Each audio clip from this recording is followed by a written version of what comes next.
author, film producer, lecturer, the director at Right. IHP, right? The Asia director, Ruben Payan. And on top of that, he is the strength and conditioning coach for many of the top Chinese fighters in the world.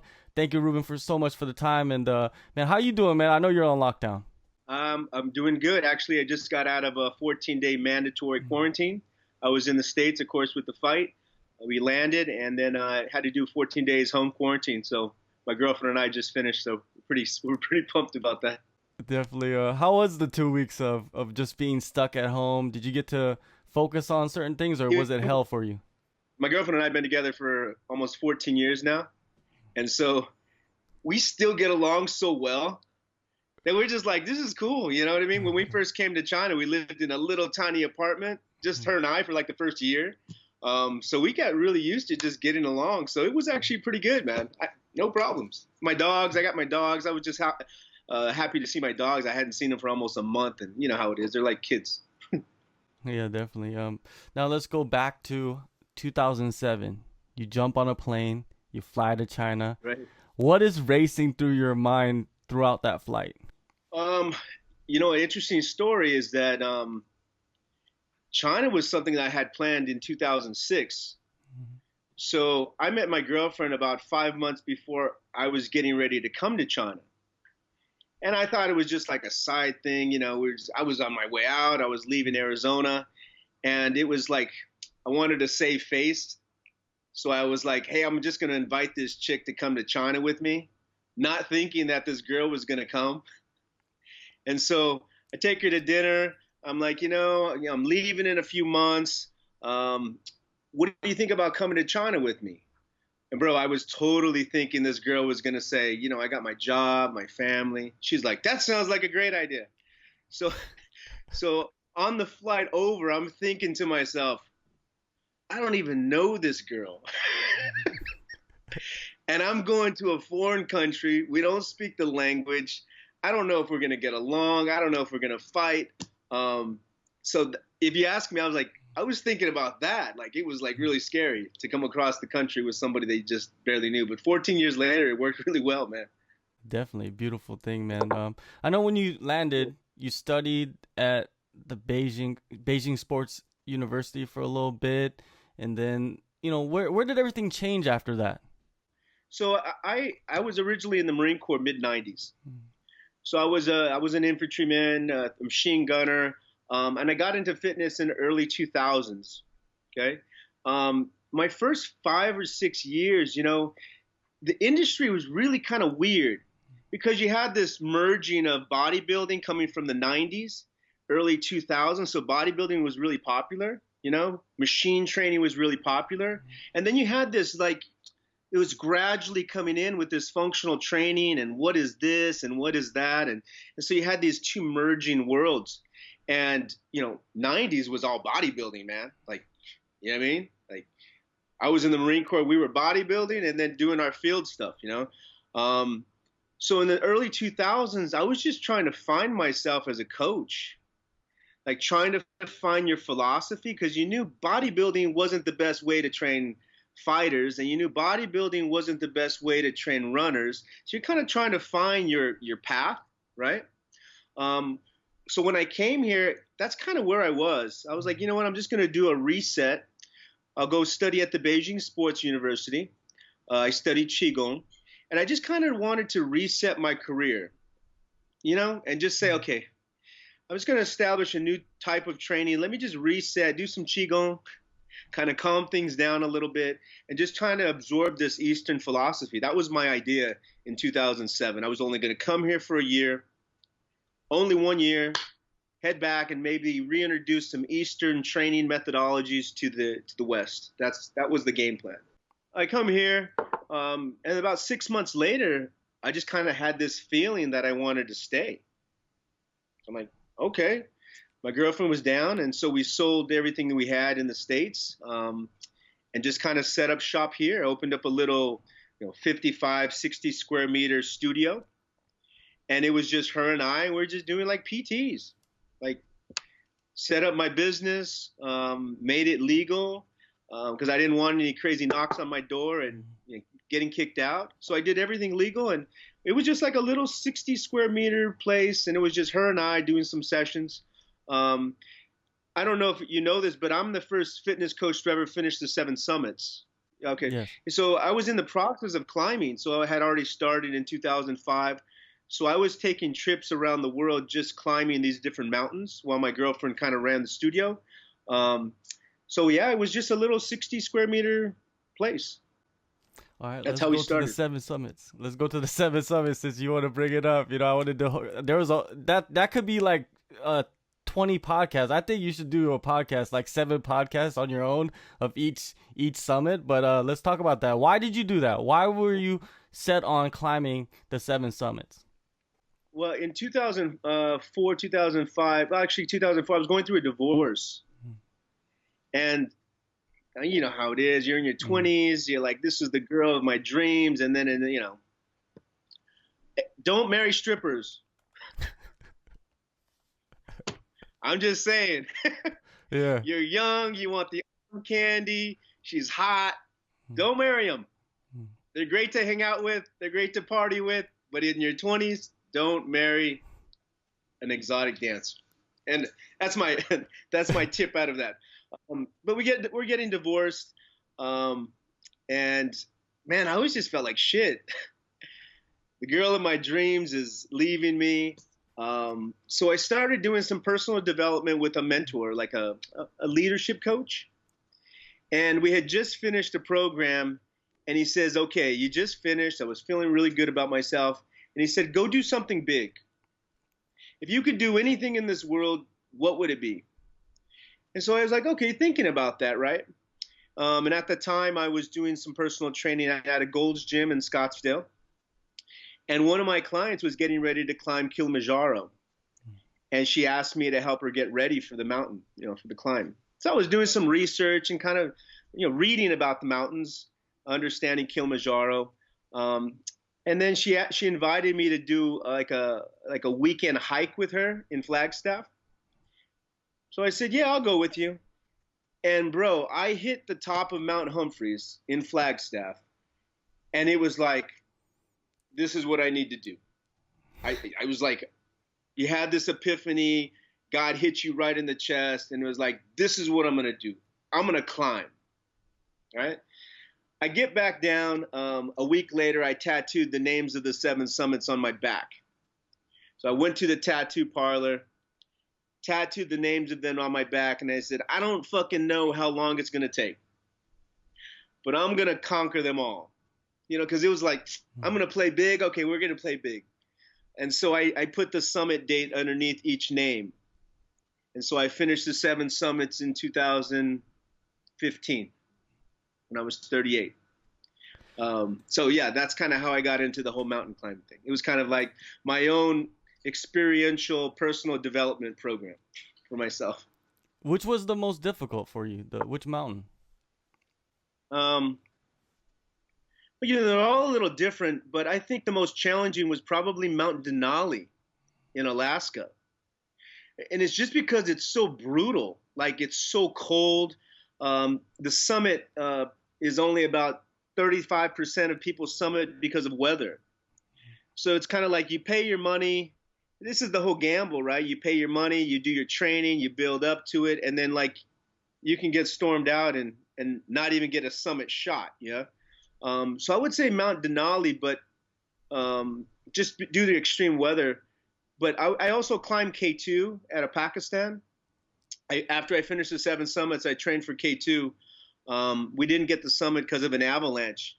And when I was on K2, I realized that the summit is really about coming home. Coming home to your family. I have a son. My son's 25. So coming home is actually the summit. And the rest of it's just part of the experience, man. It's just part of the journey. And coming home and watching your friends go home to their families is absolutely the most important.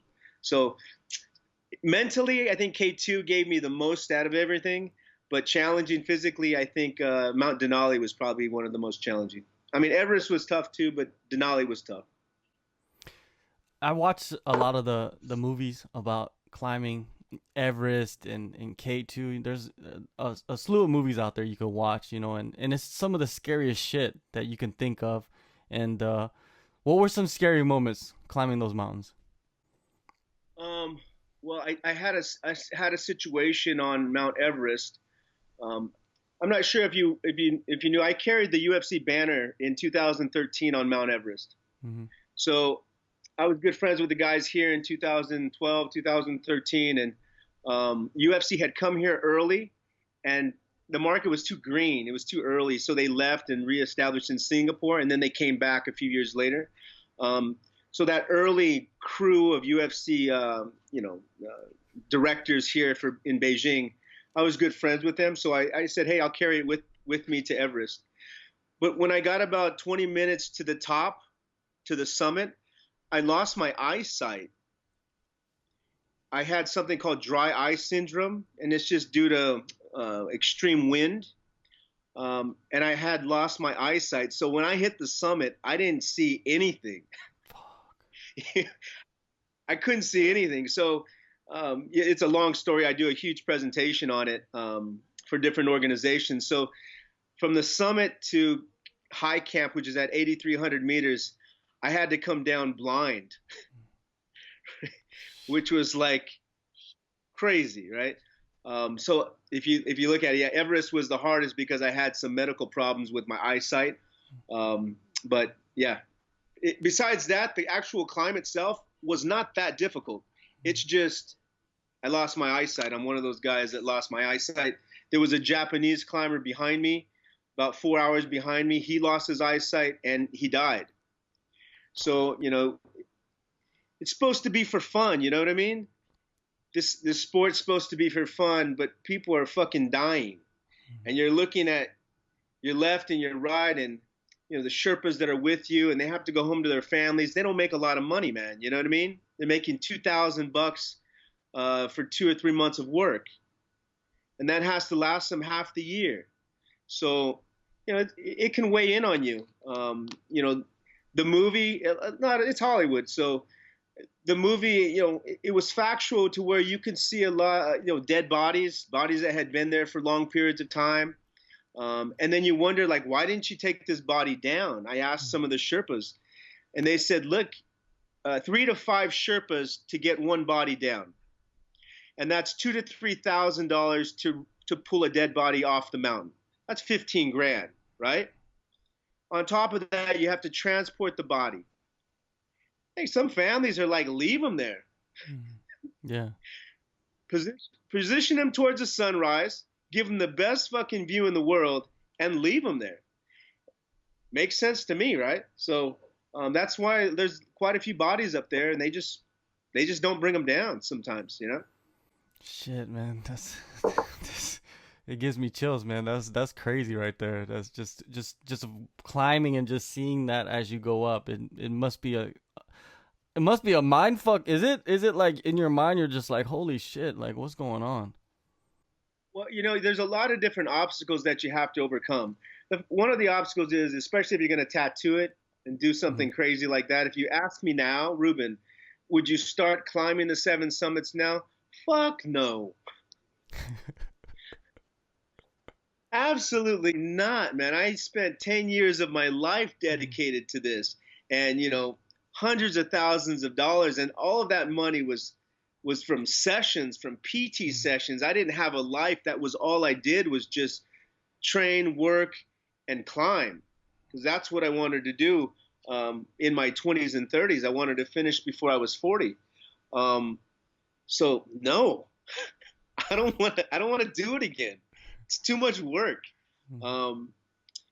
So yeah, you look back and you're like, wow, I actually did that, because you forget sometimes, right? You're like, time just takes over and you just forget that you did it. And you look back, you're like, holy shit, that was kind of cool. Would you do it again? No, I wouldn't do it again. Too much risk. I'm older now. I would invest my money in other places. And it's just, after I finished the climbs, I wanted to vomit every time I trained, because I trained so long, 9-10 hour days of continuous training, to prepare, because I had to prepare in Beijing for some of the bigger climbs. So there's no mountains here in Beijing.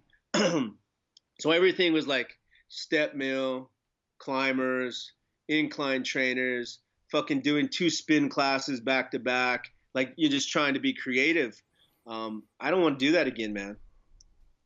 I don't want to do that kind of work again. You know what I mean? It's incredible. Now, going back to the studio, you had the studio going in the late 2000s. You eventually hooked up with IPH in Florida. You certified the trainers. You're building this business. Why did you decide to go with IPH or IHP? Okay, yeah, let me explain what happened is I had about 3 coaches that were working for me out of this little small studio, this little, 60. And I was looking at different people that were in the industry. Like, there's some great fitness professionals that were pioneers in the later 90s, early 2000s. Gary Gray, Mark Verstegen, JC Santana, Gray Cook. There's some great people out there, yeah? Paul Chek.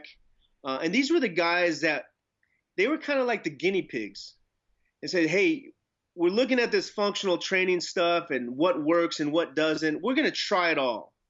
We're going to try the high level balance stuff. We're going to try all this crazy stuff, jumping on stability balls. That was all stuff early 2000s. Like we were jumping on stability balls in the early 2000s, right? We realized that it doesn't work. That you don't get what we thought you got in the later 2000s. It's not a huge core activator, right? And I can explain that a little later why. So I was looking at different people that I needed a mentor. I'm a big mentor guy, right? I like to have mentors and people that are better than me at things so I can absorb. And I like to go to the content creator. Does that make sense? I don't like to get information regurgitated. I'll take it, but I'd like to go to the source if I can. Because I like to know what you were thinking when you created it.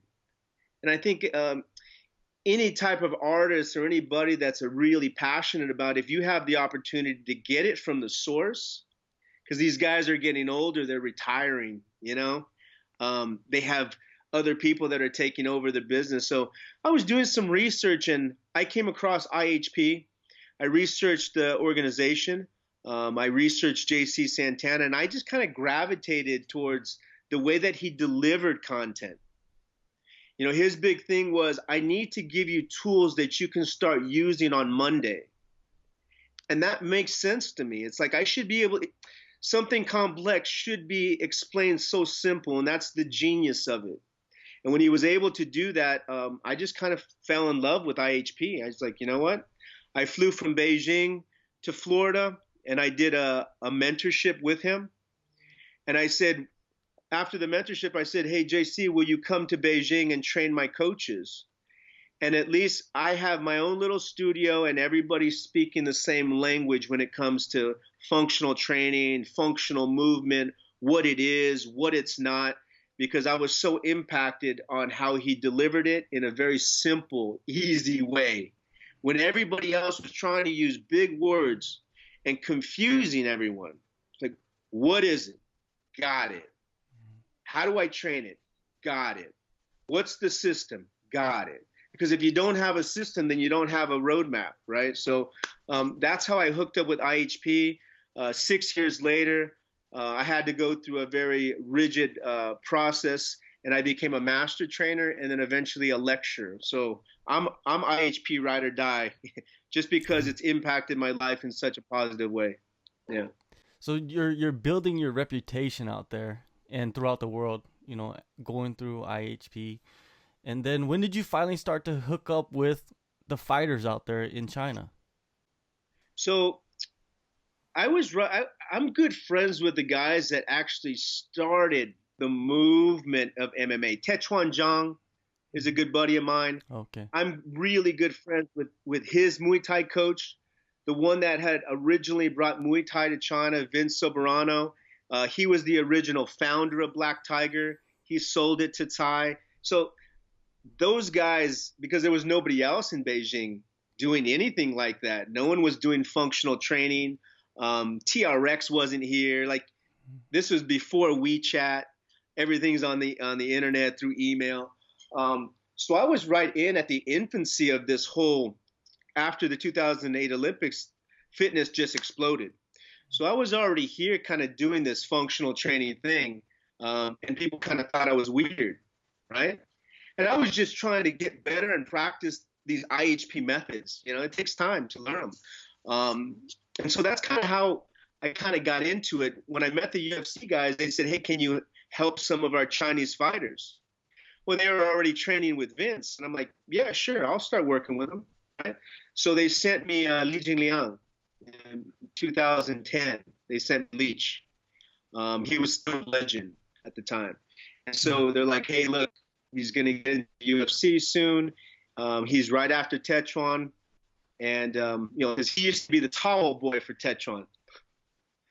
And they used to do their training at our place. So I remember seeing him, and I told Vince, I said, "Man, this guy's special. He's a special guy." He was very motivated, very enthusiastic, very optimistic kind of personality.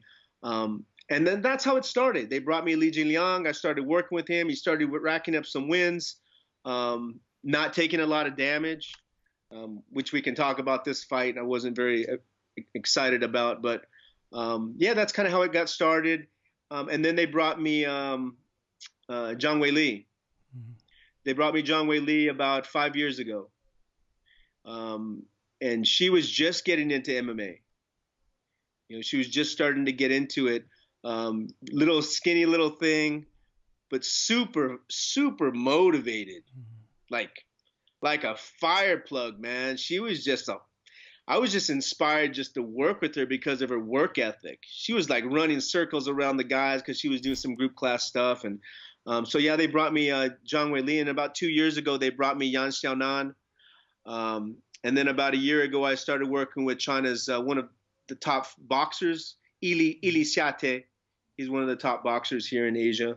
So, yeah, I've just been working with those guys. But Li Jingliang and Zhang Weili, I've had an extensive amount of time to work with those and develop them. Of course, Zhang Weili, incredible athlete. I've spoke with some of her coaches from the beginning when she started out, and they say the same thing. Extremely motivated, extremely talented. But other than that, like, what makes her the athlete she is, do you think, from your perspective? Well, you know, I'm the only American on the team. So I'm looking at it from a very I sometimes have to change positions. I have to look at what's happening, how much wear and tear are we putting on her body, is she getting enough sleep? Like, I'm the only motherfucker that cares about that shit. Everybody else is like, psh, psh, psh, psh. And that's how she was trained. Like, I'm like, you can't train like that all the time. Your training will be the reason why you don't become champion. You know, because it's that old school mindset. It's that military kind of mindset. More. And part of being great is having the discipline to rest, right? To manage it.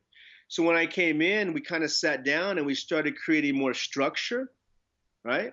Where you listen to your body a little bit more. We started integrating the strength and conditioning because she had some pre-existing injuries that we were battling, back problem, right? You're not going to become champion, right? And maintain that kind of level with your style of fighting, which you're very aggressive, your style of training, and that back's not going to hold up. It's just not, right? So when I came in, I kind of said, look, this is what I need for her to be successful. I need time. She needs to adapt to these new training styles, and she needs to off a little bit from the other stuff, right? And they gave time. The team was very, very open and welcoming, probably because I was already in kind of the inner circle from the beginning. And then we just started building her up, man. We started building her up and taking all of her personality traits, the focus, the discipline. That girl doesn't do anything else but live, breathe, eat MMA. She doesn't go shopping. My girlfriend tried to take her shopping for some dresses and stuff like that. The girl had trouble putting them on. You know, I mean, this is just Zhang Weili. You know what I mean? we laugh about it, but it's kind of cute, you know? Like, she's just like a miniature version of Cyborg. You know what I mean? Um, so yeah, when I came in, I just kind of said, look, guys, let's just organize this a little bit more so we can actually give ourselves a shot at Joanna. Because Joanna was the champion at the time. And I remember seeing Joanna and I said, we're not ready for that shit yet. We're not ready for that kind of smoke, because Joanna was, you know, she's the best. She's still one of the best. So Joanna was always the Mount Everest in my mind, because she was the champion at that time. For Zhang Weili, it was a big, you know. I have to tell you, man, you know, when they say if you dream it, it'll happen, you have to dream it with conviction. Like, you have to say it, dream it, and believe it with everything you are in order for it to happen. Because if you have doubt, it never will. And so when we said, hey, we'll get you to become a world champion, we don't know how long it's going to take, but we'll give you that shot. You got to go out there and deliver. And she did. Now, it was war. It was a war, but, you know, yeah, I still get choked up about it. Yeah, going through that, you know, going through the motions and being with her from the start to UFC 248, you know, take me to that night. It was only 2 weeks ago, or 3 weeks ago, around that time. It must have been mixed emotions because you had two fighters compete that night. Well, it was just a fucking mess. Excuse me about the cussing. It was just a mess, bro. Okay, this coronavirus thing hits, right? And you start seeing things slowly kind of constricting. You know what I mean? You can start feeling it. I'm talking to her manager and we're saying, ugh, we better get her out of here. Like, we need to get her the fuck out of here. All of the fighters need to leave. Because China was starting to just slowly start constricting because things were getting worse. So what's the next best place? Get them to Thailand, because at least they can continue their training, right? So the fighters left, went to Thailand. Tommy, the translator, he's been the assistant strength and conditioning coach when I'm working with the other fighters or I'm too busy, doing lectures. He'll stand in and he'll do the training for Zhang Weili. So I told Tommy, I said, go with her. So I sent Tommy to Thailand with her, so that he can continue to train her. And I was sending him workouts to do in Thailand. Okay. So she's in Thailand. We get the call, it says, there's a lot of Chinese running to Thailand. We don't know if the U.S. is going to block Thailand passports or passengers coming in from Thailand. We didn't know. So they made the executive decision. UFC's like, get her to Abu Dhabi, yeah. Which is like traveling and the training and the disruption of your sleep. We didn't come in 100% to that fight. I wasn't with her for almost a month before that fight. So the Zhang Weili that you saw in that fight, although it was a war, that was not Zhang Weili at 100%. That's a fact. 100%.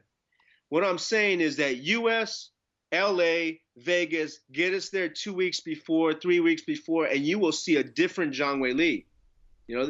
The overall stress, worrying about your family, you're not training right, it's choppy, it wears and tears on you mentally, not just physically, but mentally, on everybody, right?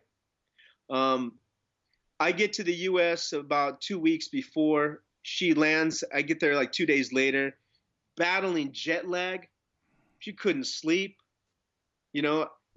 The strength and conditioning phase, she was finishing up a power endurance phase. We couldn't do it. She didn't have the juice, On top of that, she still maintained her 10 rounds a day, 6 days a week, trying to battle the sleep. So I'm telling you right now, if they run this back, and I hope to God they run it back, just not the next fight. I hope it's a few more fights. If they run it back, you will see a different Zhang Weili. 100% different. You'll see a quicker, faster, more explosive Zhang Weili.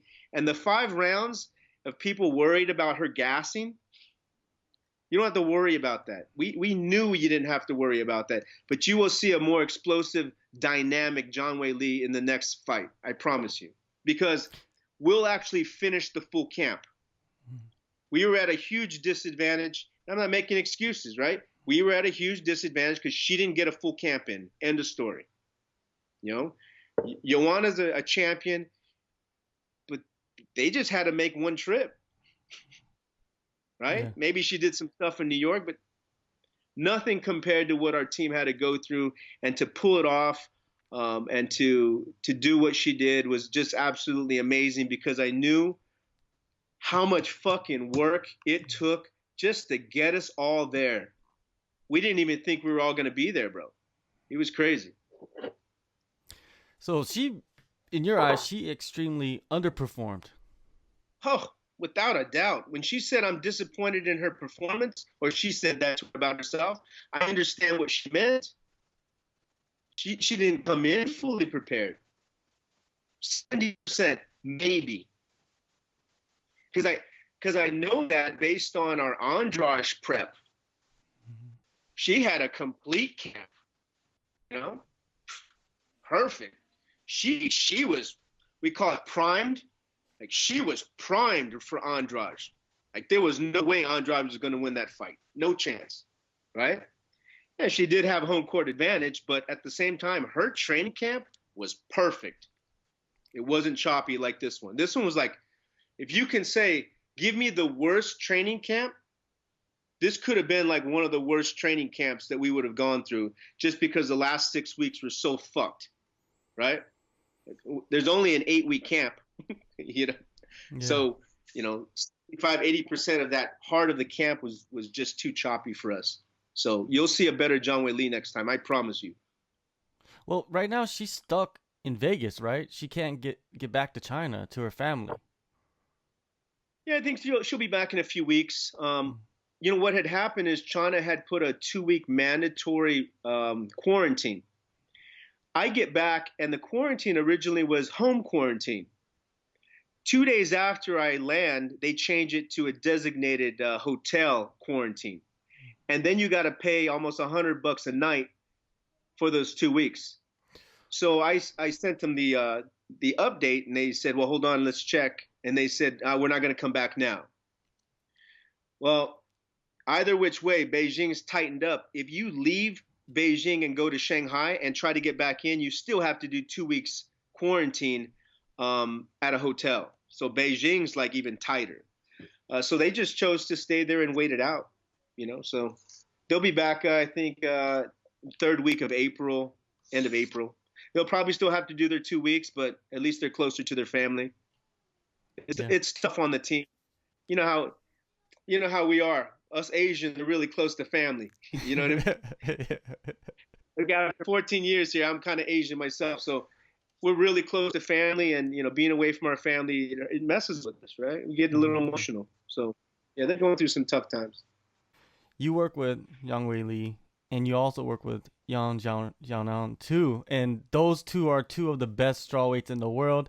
And man, it's almost like they're gonna eventually end up maybe fighting each other. Do you see that happening in the future? Man. This is my dream, that they fight each other. Now, you ask them, of course, you know, they're like, we'll fight. Xiaonan's like, we'll fight. Of course, Zhang Weili's always down, and they're friends, right? They're not friends when they cross each other in the gym, right? But outside of that, yeah, they're friends. Yeah, it's not a problem. But as a coach, fuck yeah, let's fight. I would love that. You know, the two strawweight champion, #1 contender to both be from China and to both be from my little gym. Absolutely, 1,000%. Let's do it. They're both going to make money. It's great for both of them. It's great for Asia, and it's great for the brand and what we're doing. So I'm all in, 100%. They both win, right? It's a win either way, because I've gotten a chance to see them both grow and where they came from and understanding who they are as people, and it's a win-win. Yeah, it'll be a war, I'll tell you what. that would be a fucking war because Xiaonan's so fucking stubborn. And you know how it is when, you see like one of your colleagues kind of excel and you're like, what the fuck? I should be there, right? And then all of a sudden you have that they rise to the occasion kind of thing. I think Xiaonan would be a good fight. I don't think it would be one-sided fight. I think it would be a good fight. And I would tell Zhang Weili to her face, Xiaonan's not going to back down. As I train them, I already told them I'm not involved in the plan. Like the strategy of the fight, I don't care, right? I will prepare both of you the way that you both need to be trained to be the very best for the opponent's style of fighting, because that's how I changed the training. So I'm going to make Xiaonan the very best to defeat a style like Zhang Weili, and I will train Zhang Weili to defeat a style like Xiaonan, and that's how I'll do it. And then hands off. I'm just going to be a great, happy fan, right? Yeah. But I would love to see that fight. Yeah. So much talent, those are just the cream of the crop. But right now, coming up, there's so many prospects in China, and and then the UFC academies going on right now, developing the talent. Contender Series Asia, are you hyped for that? Is that something that's like, man, people are gonna finally find out what type of talent is developing out there? Well, I think the MMA is hot right now. Also, Zhang Weili's made it mainstream because it was like the perfect storm. You can't leave the house. Everybody's on quarantine. You're bored as shit, right? You're there with your family, and it's like you need a form of entertainment. You got this little strawweight fighting abroad, kind of carrying the country on her shoulders. 20 million, I think they had like 15 or 20 million views or pay-per-views, something ridiculous, right? 1 billion views, 1 billion hashtags. I mean, it was like the perfect cocktail for publicity and marketing for MMA, which gets a lot of fans and which is going to help anything that the UFC does in terms of events, right? I'm excited for it. I'm not really involved in a lot of the things that the UFC does as an organization here, because I was here really early, right? The UFC is a big machine. They have their own agenda. So they don't really ask me for any kind of help or anything. They kind of do their own thing, and I just take care of the fighters. The fighters have the opportunity to go to Shanghai and train, but I know them so well, and they've been getting one-on-one attention for 5 years, 9 years. They go over there and they just don't feel the same. They have the high tech, they have all the data, they have all of that, but it's like, when you feel really, really comfortable with your coach, they just choose to stay with me, which is cool. I'm good with that. Now we're in the age where fighters, even from the start of their career, they have a nutritionist, they have a SNC coach, some of them even have mind coaches. Of course they have a striking, ground, wrestling. It's just the development of the sport that we're seeing now, to where it's like they need that personal attention from every single facet, and those are the fighters that go to that level, like who you have right now, which is Zhang Weili. Right, I agree. Right now we're looking at the next level. I think after this fight with Joanna and Zhang Weili, you're gonna see women's combat just gonna take it up a notch. You know what I mean? Because they showed you what women are capable of doing. They showed you that women are capable of running a main event.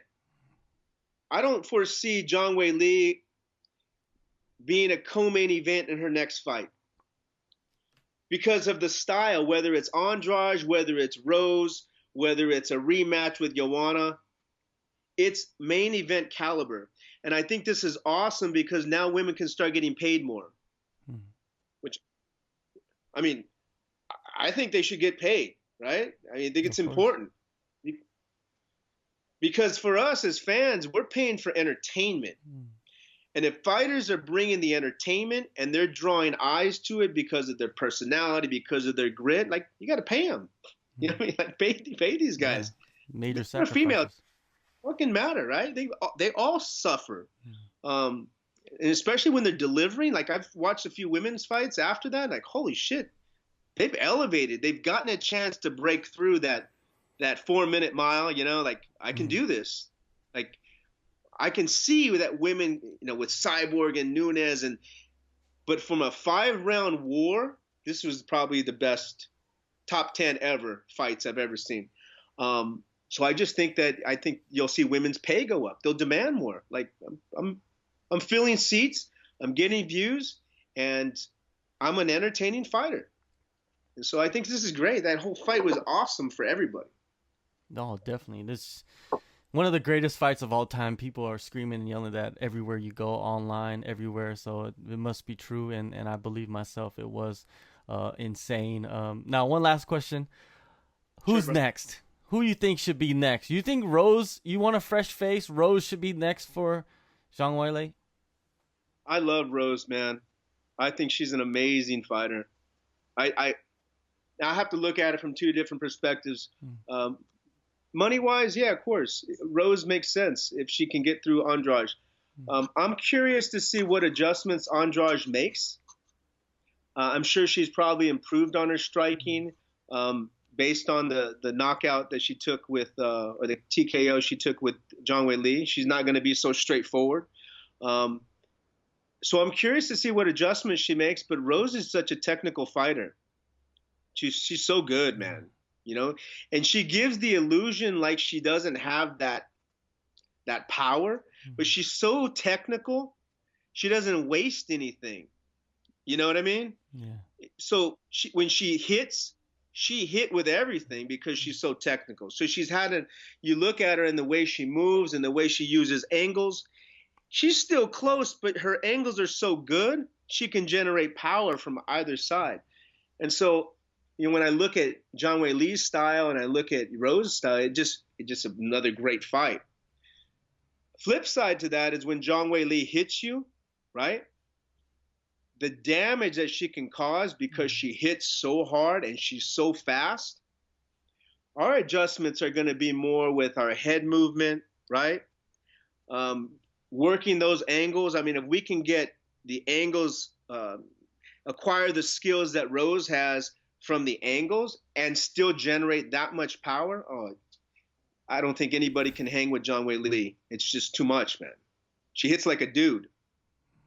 I mean, you know, I have to hold pads for this woman. She hits like a guy, right? At the same time, that's not going to be the only thing that wins fights. You have to be technical. You have to be strategic.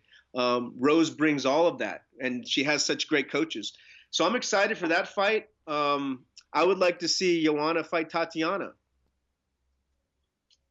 I think that would be a great fight. I think Rose is such an amazing with her takedown defense, which kind of counters the Tatiana's, wrestling. I just think it would be a great, as a fan, I think it would be a great fight. And then if she gets through Tatiana, which we don't know, right? We have no idea. Then the winner of Rose Zhang Weili. This is if Rose, of course, beats Andrade, which we don't know, right? Yeah. So it's exciting, but I think that's kind of the mix. I felt a little bad with the Yan Xiaonan fight because of Carolina. When we're doing our training, I'll give you an example. When you're doing your training, you're trying to get the fighter in the mindset, right? So we're throwing some elbows. I'm like, break her fucking orbital, right?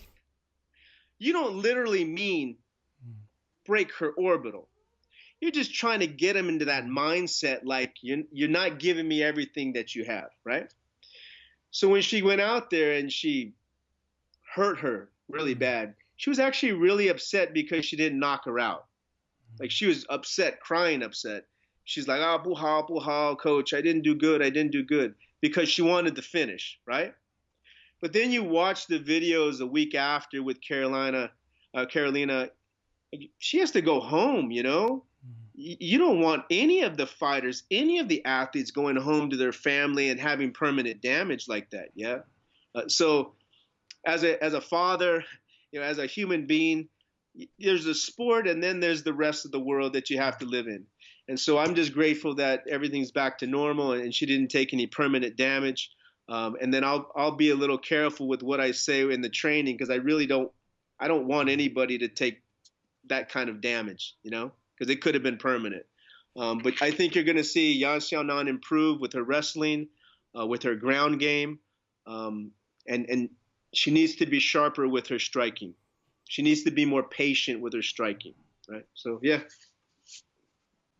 Man, it was a great conversation, Ruben. Man, I'm so glad I finally got you on here to just chat it up and chop it up, and hopefully we do many of these in the future. Take care, man, and be careful. Traveling or whatever you need to do in the next couple of weeks. And yeah, man, thank you so much. Yeah, I appreciate it, man. Thanks for having me, and all the best. See ya.